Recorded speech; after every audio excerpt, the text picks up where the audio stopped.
Today we're going to be talking about trading Forex made simple.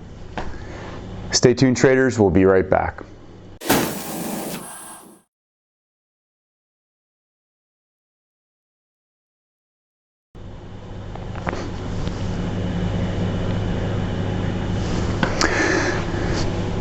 Good day, traders. I'm Stacey Burke from Stacey Burke Trading. Yesterday, Monday, more big moves in the market. We've got lots of volatility in the global markets. It's the perfect storm for opportunities. Traders make money when markets move. One of the main reasons that I follow the British crosses, and in the last few weeks, a lot of the major pairs have moved, but generally speaking, there's movement in the pound cross pairs every single session. Now today we're going to break things down again and go over the simple steps that we follow, or that I follow, that are designed for simplicity's sake, for execution, asymmetrical risk reward, ideally to keep me out of low probability times and trading setups, and also to minimize my screen time and hopefully maximize my results by narrowing in on a few simple setups and then scaling them up and trading them bigger. Getting better, getting consistent, trading them bigger. That should be your goal. Trying to scalp pips out of the market, there's obviously lots of different strategies that traders use. For me, my psyche, my type of personality, I would rather focus on simple setups that show up over and over again, where I can identify and keep my risk as tight as I can, scale that up for 4, 5, maybe 10 to 1 in terms of my reward to risk ratio, and keep doing that and repeating it. But today I'm going to expand upon some of the things we've talked about. I've received a ton of comments, questions, emails, a lot of great feedback, and I really appreciate that. One of the things that I'm just going to try and reinforce to everybody is to step back and observe your own trading behaviors.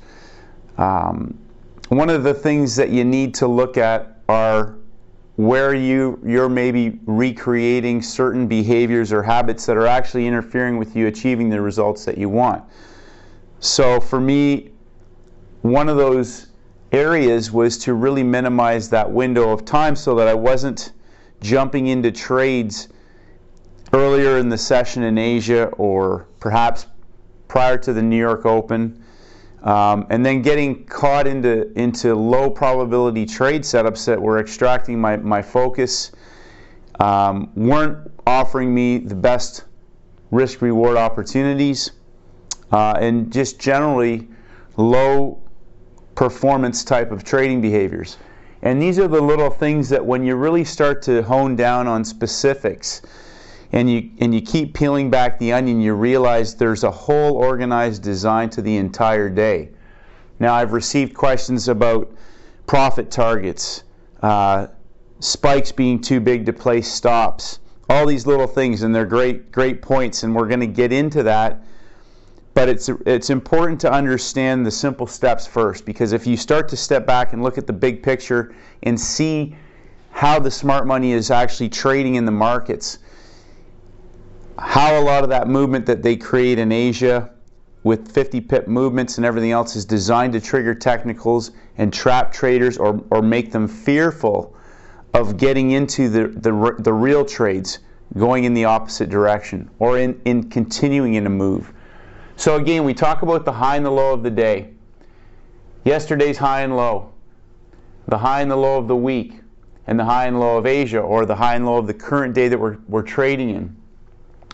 One of the things that we haven't talked a lot about was just having an awareness of your calendar, not only for the day but for the week. We're gonna go into that a bit more in depth, having a look ahead at the calendar for the week, and then working backwards, knowing that there's a high degree of probability for certain major news events where the market will manipulate retail money into a position building into that news if it's later in the week. Payrolls, Bank of England, GDP, interest rate on the individual currency pairs, some of the other US dollar of the Fed, okay? Just little things that if you start stepping back, you can almost map your week out knowing with some of those news releases that we're going to possibly get a template where we're up high for selling or down low for buying.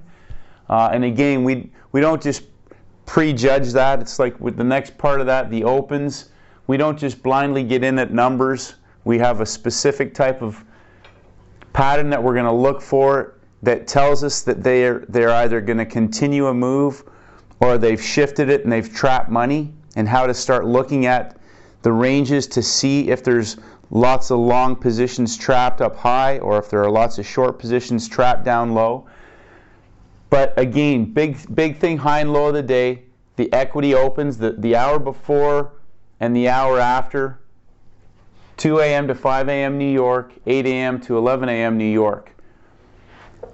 Risk management and profit targets, we're going to go in more in depth in identifying how to extrapolate a measured move or possibilities for measured movements for profit targets. Then the candle patterns and what we look for and where and why the numbers are important. Something we haven't talked about, which we're going to talk a bit about today, is the 7 o'clock stop hunt. So something that I've picked up and learned from other people along the way is this 7 o'clock stop hunt.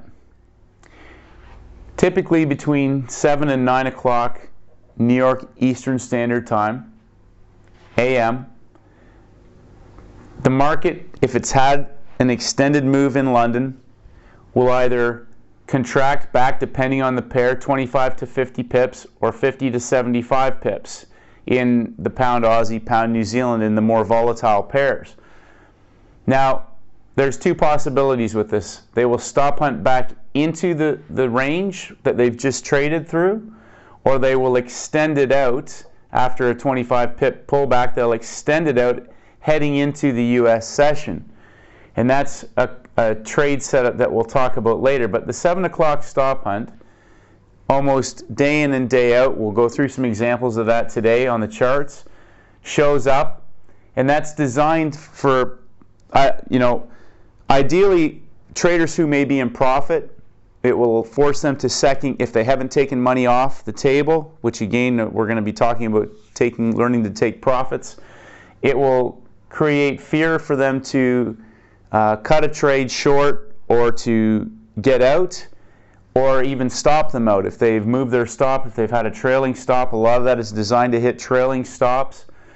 But that's also designed in some situations to build a new high and low box heading into the New York session. So this 7 o'clock stop hunt offers us, number one, we've got the London trading time opportunity. The 7 o'clock stop hunt can offer us an opportunity if we haven't participated in that London move. So for example, if the market pulls away and doesn't really give us an ideal setup, and we're sort of forced to either chase that or take on too much risk, or it's not an ideal setup, or it's not at numbers, whatever that may be, the 7 o'clock stop hunt offers us an opportunity at the extremes to participate possibly in a 25 to 50 pip move back. In most cases, it's usually 50 pips at least from high to low. And again, that tells us a lot heading into the New York session as to whether or not perhaps there's a continuation about to happen into New York, or if that New York Open will then be a stop hunt to the high or low of the day. And the other thing we want to take into consideration at any point with any session, has the average daily range been met or exceeded? So you'll see this sometimes on a Monday or on an event where there's been a news-driven catalyst like the election, for example, in Great Britain, where the average daily range has already been met or exceeded any session. So for example, sometimes you might come to the screen in Asia, and before the session, before the actual Asian market opens, they've already moved at 150 pips. That happens sometimes on a Monday morning. It can happen anytime. It could happen around major news events. That may happen during that time because maybe there's less volume there and it's cheaper for them to move the market to where they want to take it to. So people will come to the screen and think, oh, I've missed this move, or they think it's going to go another 150. All you do is you redraw your highs and your lows, and that can often offer us massive opportunities because traders will see opportunities at the London Open at the high or low of that range possibly for a move back into that range. And if that's 150 pip movement already, for example, maybe on the G New Zealand or G Australian, there's going to be potentially 50 to 100 pips of movement maybe during the next couple of sessions. But we're going to get a bit more into some of the opportunities that can present. But at the end of the day, going into New York, if we've exceeded the ADR or having met that ADR, we can potentially be looking for a trade setup at the extreme of the day if New York is opening up down low or up high. The same thing applies for London. If we're opening up at the high of the day at numbers or at the low of the day at numbers, there potentially will be a candle formation that offers us a trade back in the other direction. But again, monitoring the average daily range can give us an idea as we head into the next session after the 7 o'clock stop hunt, if indeed we're potentially looking at a move that's extended out and we may have a stop hunt back into the range, or potentially where the market has pulled back inside of the range and New York may continue that move depending on where we're at with our average range and where that stop hunt has moved the market prior to New York opening. So something to consider is that if we're in a double zero box or 150 pip box, it doesn't matter. At some point we're going to see something present that gives us perhaps a pin up top, and that could be an engulfment candle, a bull candle with a bear candle on another time frame. That's the same thing, and the same thing on the bottom. This could be the New York session reversal. This could be the London session high. But you have to remember, think about what's happening here. At one point, this market has gone up top and then come back down. And in most cases, once it's triggered pending orders, hit stop losses, hit profit targets, hit whatever orders are up here, and it's come back down inside, most likely it's done doing business up in this area. And the same criteria applies down low, which is what gives us our open, high, low, and close. Let's take a look at a few examples now. Again, keep the questions coming. Keep it simple, traders. A lot of these simple things have a layer underneath that gets more and more detailed, but remember the golden rule basically is that we want to stay out of garbage trade setups. We want to prioritize the highest possibility time frame and areas where institutional traders are positioning themselves, and we want to piggyback on those moves once they've given us evidence with their price action that they're done doing business in an area and they're going to move to another area to do business there as well. Let's take a look at some charts. Okay, traders, let's take a look at yesterday, Monday, March 2nd. So one of the things that you'll start to look for if we back this chart up, we see that on Friday we had potentially a level 3 trade situation where the market had already given us an up template, but then it hit it 3 more times, and on Friday evening gave us 2 pins at the high, which essentially is a good sign that the market has done business up there and then shifted down and went sideways. The market opened on a gap and then pulled down 100 pips. This potentially then becomes a peak formation where the market traded back up into the numbers, came back down to the redrawn low of the day and stopped on the traders that were in long early, but has not gone back up to the high of the day. The market then did a 3-push pattern up before giving an engulfment candle towards the end of the Asian session. This can give you a lot of information because traders who are short here now are either going to get stopped out, or when the market comes back to put heat onto the traders that have got it right. As we head into our 12 candle window, the Europe Open immediately resumes the trend from the engulfment bar, and it's at numbers. This is an open drive candle at the Europe Open. position yourself at or as close to the numbers with a 1-bar stop. There are 2 ways to measure profit targets. One is that some traders will trail this down on the highs of the candles. I usually do 2 times the measurement of that range. In this particular case, I look at that as a 50 pip box. My target therefore would be down at the 95.50 level. The other method that I will use sometimes is I will take a measurement of the bar that I get in on and the lower price or higher price box, and then do 2 times the measurement, which in a strong moving market potentially gives us more opportunity to trap more profits. Again, it depends on the type of situation and setup, but in most cases I'm happy to get 2 times the measurement of this range. Occasionally I will use the high and the low in a strongly moving market. Now the next thing we are going to talk about is the 7 o'clock stop hunt. Typically in that 2-hour window prior to the New York Open, the market will retract sometimes 25 to 50 pips on the lower volatility pairs, and other times 50, 75, and in this particular case it came back 150 pips.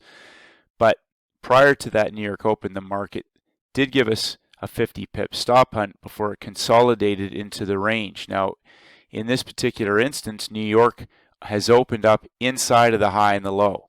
Now this is not a trade setup that I would have taken, but in a situation like that, I would still trade that the same, looking for an engulfment or a pin hammer off of numbers. In this particular case, the market was jamming back inside of a new possible peak formation low. It jammed inside, it pulled back, it jammed inside of that peak formation low. Then into the New York Open, it came down one more time before giving us an engulfment candle into the peak formation without stopping out any of these lower troughs. And therefore the next target was the high of the original pullback, which gave traders the opportunity for a 1-bar stop and probably almost 100 pips of profit target. So again, we're looking at engulfments at the highs and lows of the days. If we want to see pins on a different time frame, this would show us a pin of some sort, possibly on the hourly chart. But again, when the ADR, the average daily range, was 150 pips at this. This is a 300 pip day. So heading into the New York session, there's a high probability that the low and the high are both in place for the session, as the average daily range on this pair has been met or exceeded. If we look at the pound New Zealand, similar situation. The market opened on a gap. This gap long, I consider that to be one big bull candle.